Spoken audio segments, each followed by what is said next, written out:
Nongeye kugusuza kandi nguha ikaze wo kurikirana Joy Media TV umunsi ku wundi, ndetse nawe ugeze kuri channel yacu aribwo bwa mbere tuguhaye ikaze.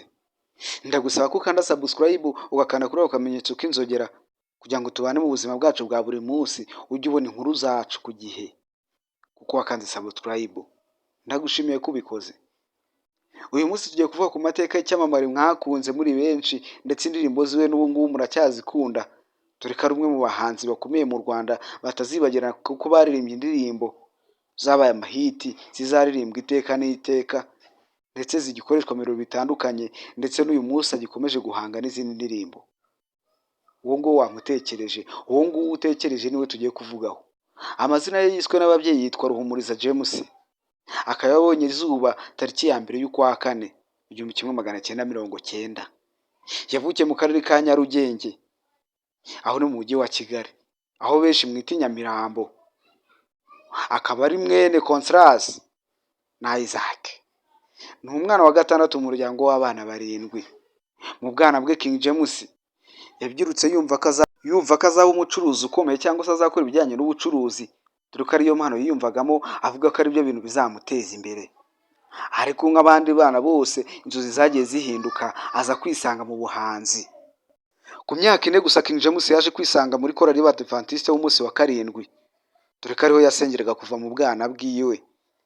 Ariko akenshi na kenshi bagakunda kumuha mikorofone ndetse bakamushyira imbere, abantu benshi bagatangira kubona ko afite impano, ndetse yagaragaraga nk'umwana ufite impano y'ubuhanzi muri we, kuko ari nacyo byatumaga bamuhereza mikorofone akajya imbere ya korali y'abana akaririmba.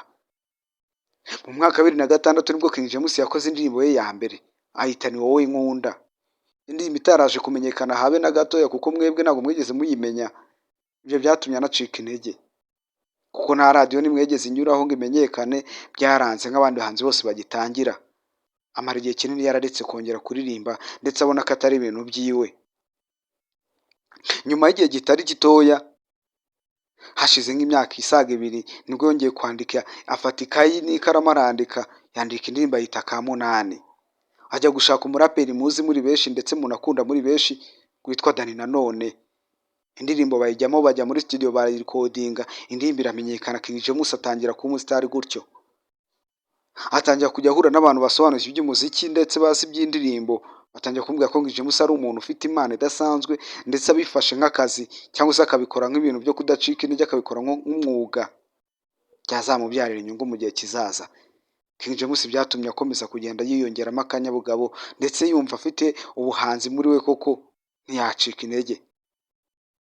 Abaproducer bakomeye harimo nka Mbabazi Isaac cyangwa se Lick Lick bakomeje kugenda bamwongeramo imbaraga, bamubwira ko ari umuntu ufite impano idasanzwe, kandi ashobora kuzayibyaza umusaruro mu gihe kiri imbere. King James nawe nuko yafatiyeho. Indirimbo zitandukanye zagiye zimugira hit, cyangwa se zikamugira umusitari nk'uko mwamumenye. Harimo indirimbo yitwa Naratomboye, Nzakubona Ryari, Narashize, n'izindi ndirimbo zitandukanye yagiye akora akagenda amenyekana. Ndetse indirimbo ziwe mwazikoresheje muri benshi, abenshi muzikoresha mutereta abakobwa, ndetse abandi muzikoresha mu birori bitandukanye. N'uyu munsi muracyazikoresha.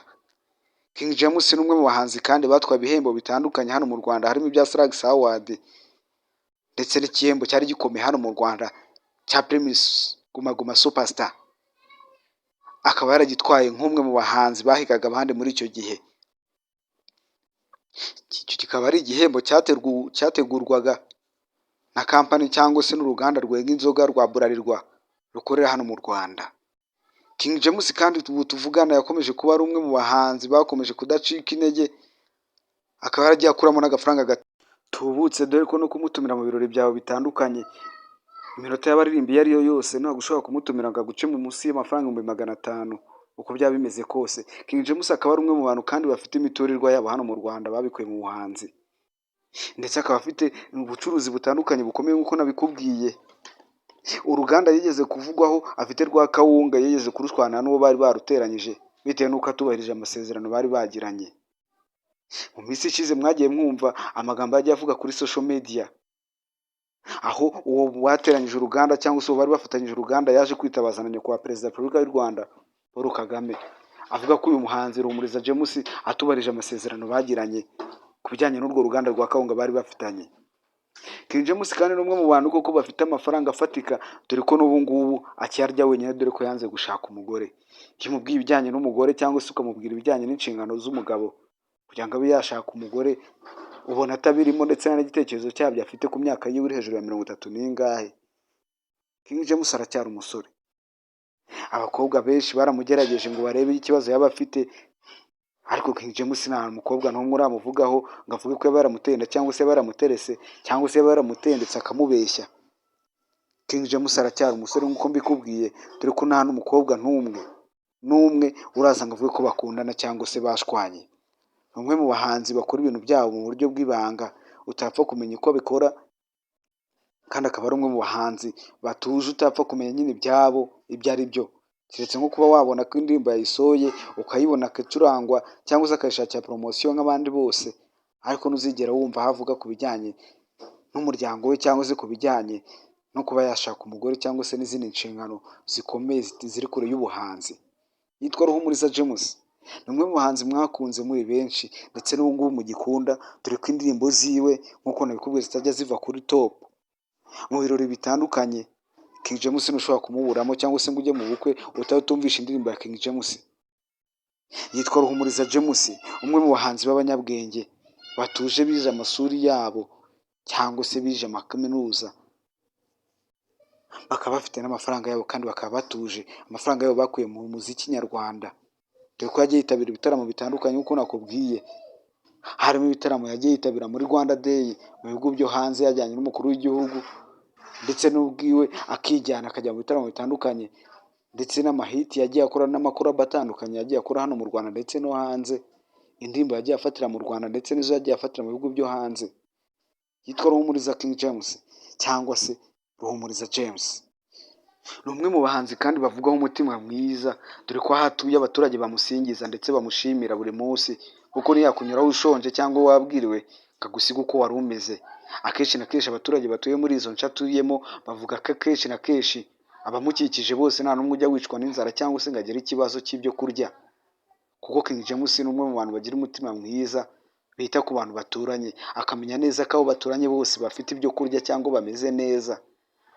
Ni umwe mu bantu batajya mu bipangu kugira ngo bafunge, ngo batume abaturage baturanye bataza kubasura cyangwa ngo binjire bisanzure. King James ni umwe mu bantu bitonda cyane, bavuga ko ibyo afite byose yabigezeho kubera gusenga cyangwa yabigezeho kubera Imana, atabirya wenyine cyangwa se ngo yime abashonje cyangwa se abakennye ngo abirengagize. Yitwa Ruhumuriza James, umwe mu bahanzi bagira umutima mwiza cyane, abaturage bamushimira, ndetse akenshi na kenshi bavuga yuko King James ari umwe mu bantu bashobora no kuza kukureba iwawe akareba nimba koko umeze neza nta kibazo ufite. Ibyo ntibivugwa n'abaturage batuye aho atuye. Uyu munsi twagaruka ku mateka cyangwa se ku muhanzi w'icyamamare mukunda mutari bakeya, witwa Ruhumuriza James cyangwa se King James. Ni umwe mu bahanzi twakubwiye inkuru ziwe kuva yavuka kugeza aho uyu munsi ageze, dore ko kandi twakubwiye ko ari umwe mu bahanzi abenshi bavuga ko yaba agira umutima mwiza, nubwo we ubwiwe ataragira inshingano zo kuba yaba umugabo cyangwa se ngo agire urugo cyangwa se ngo ashake umugore, ariko ibisabwa byose arabifite nk'uko nabikubwiye mu kiganiro cyacu cyose kuva cyatangira. Njyewe uyu munsi twabanye muri iki kiganiro nitwa Brown. Hari undi muhanzi ushaka ko tuzavuga ku mateka yiwe, cyangwa se hari undi wifuza ko tuzagucukumbura tukakumenyera amavu n'amavuko ndetse tukakumenyera n'ibyo ahugiyemo, watwandikira muri comment cyangwa se ukatwandikira kuri izo nomero uri kubona kuri iyo telefone yawe cyangwa se mu kiganiro cyacu. Tuzasubira ubutaha.